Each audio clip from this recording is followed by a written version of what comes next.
और विशेष अनुराग उनके प्रति प्रदर्शित करते हुए माननीय प्रधानमंत्री श्री नरेंद्र मोदी एक बहुत ही खुशनुमा अवसर, चिरस्मरणीय अविस्मरणीय 75वां गणतंत्र दिवस।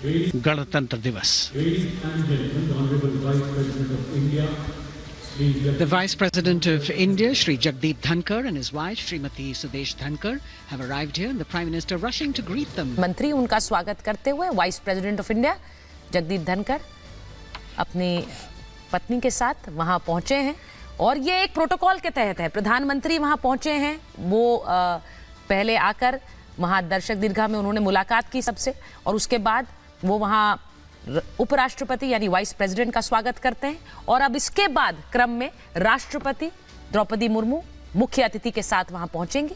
अभी उपराष्ट्रपति वहां पर तीनों सेनाओं के चीफ से मिलते हुए और बाकी जो अतिथि, विशेष अतिथि जो वहां मौजूद हैं। और जैसा अभी ग्रुप कैप्टन पांडे ने कहा, इस बार का जो कार्यक्रम है इसमें 13,000 उन लोगों को बुलाया गया है जो भारतीय सरकार द्वारा जो अलग अलग स्कीम्स हैं उनके लाभार्थी हैं। यानी जन भागीदारी की जो बात प्रधानमंत्री कहते हैं, आज भी जन भागीदारी इस गणतंत्र दिवस कार्यक्रम में, क्योंकि ये आम जनता और आम लोगों के द्वारा ही संचालित गणतंत्र है, तो उनकी भागीदारी इस गणतंत्र में बहुत जरूरी है। और इसीलिए वो लाभार्थी 13,000 जिन्हें आज आमंत्रित किया गया, जो आज गणतंत्र दिवस के समारोह में वहां मौजूद रहेंगे और विशेष अतिथि के रूप में उन्हें बुलाया गया है और देश भर के अलग अलग हिस्सों से बुलाया गया है। इस वक्त जो तस्वीर देख रहे हैं, प्रेसिडेंट्स बॉडीगार्ड्स एस्कॉर्ट करते हुए राष्ट्रपति द्रौपदी मुर्मू और प्रेसिडेंट इमैनुअल मैक्रोन को। और जैसा हमने कहा कि पारंपरिक बग्गी में 40 साल तक ये परंपरा नहीं थी, गाड़ी में आती थी राष्ट्रपति, लेकिन अब इसे इस श्रीमती द्रौपदी मुर्मू, उनके साथ इस वर्ष के गणतंत्र दिवस के खास मेहमान फ्रांस के राष्ट्रपति श्री इमैनुअल मैक्रों आकर्षक बग्गी में रायसीना पहाड़ी से कर्तव्य पथ की ओर अग्रसर हो रहे हैं। राष्ट्रपति महोदय का ये काफिला प्रेसिडेंट बॉडीगार्ड की यूनिट और यहाँ कर्तव्य पथ पर प्रतीक्षारत माननीय प्रधानमंत्री श्री नरेंद्र मोदी, राष्ट्रपति माननीय श्रीमती द्रौपदी मुर्मू, उनके साथ इस वर्ष के गणतंत्र दिवस के खास मेहमान फ्रांस के राष्ट्रपति श्री इमैनुअल मैक्रों आकर्षक बग्गी में रायसीना पहाड़ी से कर्तव्य पथ की ओर अग्रसर हो रहे हैं। राष्ट्रपति महोदय का ये काफिला प्रेसिडेंट बॉडीगार्ड की यूनिट और यहाँ कर्तव्य पथ पर प्रतीक्षारत माननीय प्रधानमंत्री श्री नरेंद्र मोदी,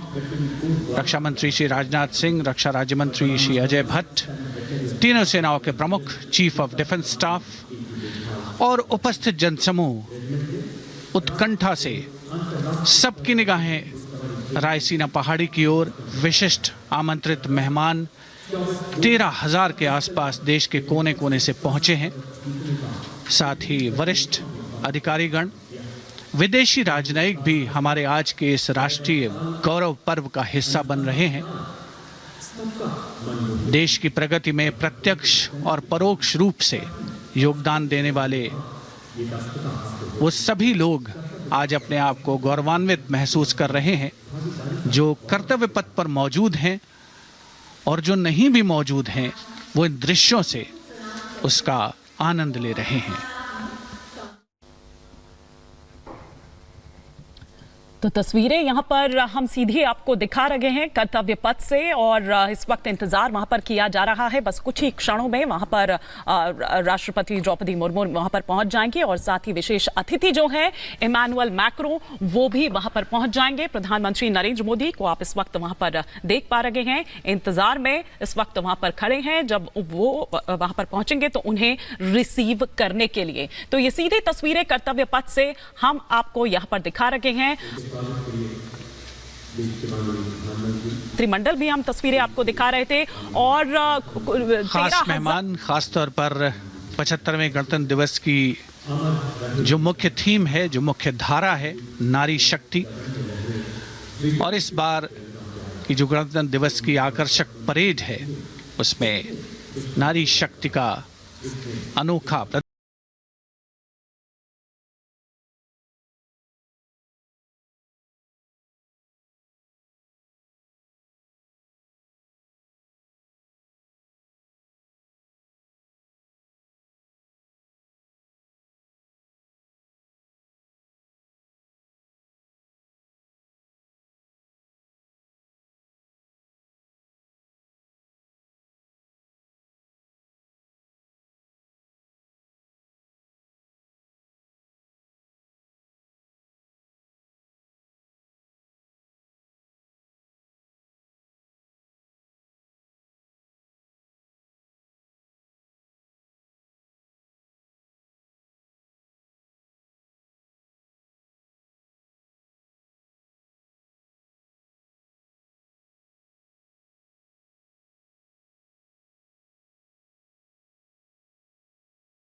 Who have इस preserved बार का जो गणतंत्र दिवस की जो थीम है और जो विषय है वो नारी शक्ति को किस तरह से समर्पित है।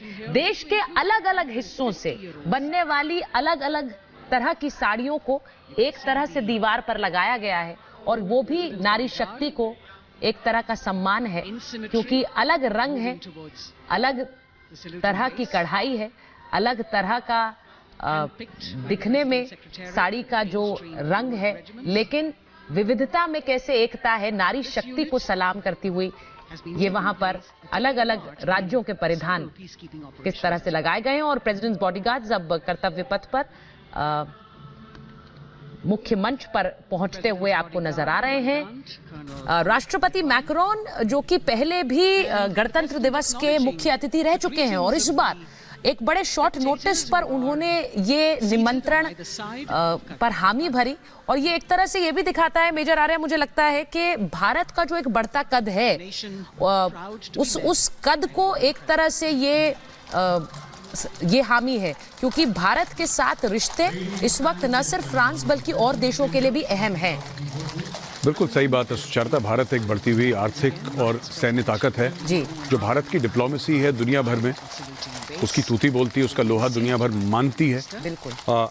ये जो भी दुनिया में अभी परेशानियां हो रही, युद्ध हो रहे हैं, सब लोग भारत का दखल चाहते हैं, उसमें भारत की राय ली जाती है। और हाल ही में डॉक्टर जयशंकर ने यह भी बोला था कि आज की दुनिया का कोई बड़ा फैसला ऐसा नहीं है जिसको भारत को बता के या भारत को पूछ के ना लिया जाता हो। तो जाहिर सी बात है कि जो आपने बोला शॉर्ट नोटिस पे आए, कोई भी भारत के साथ आज की तारीख में जुड़ना चाहता है और ये भारत के कद का मुझे लगता है सबसे बड़ा सबूत भी है। और ये मुझे ये लगता है कि जैसा आपने कहा ये भारतीय कद की एक तरह से उस पर छाप है और उस पर मोहर है, लेकिन राष्ट्रपति मैक्रोन वो ये भी जानते हैं कि भारत भी उन रिश्तों को कैसे निभाता है जो खुलकर भारत के साथ खड़े हैं। इमैनुअल मैक्रोन और फ्रांस के रिश्तों के बारे में ही प्रधानमंत्री नरेंद्र मोदी ने कहा कि बहुत सालों से एक दोस्ती रही और उस दोस्ती को दोनों तरफ से निभाया गया है। हाल में जब आपने जंग का जिक्र किया था और यूक्रेन रशिया वॉर में जब भारत ने कहा कि this is not the time for war, तो इमैनुअल मैक्रोन सबसे पहले व्यक्ति थे जिन्होंने उसकी तारीफ की थी कि प्रधानमंत्री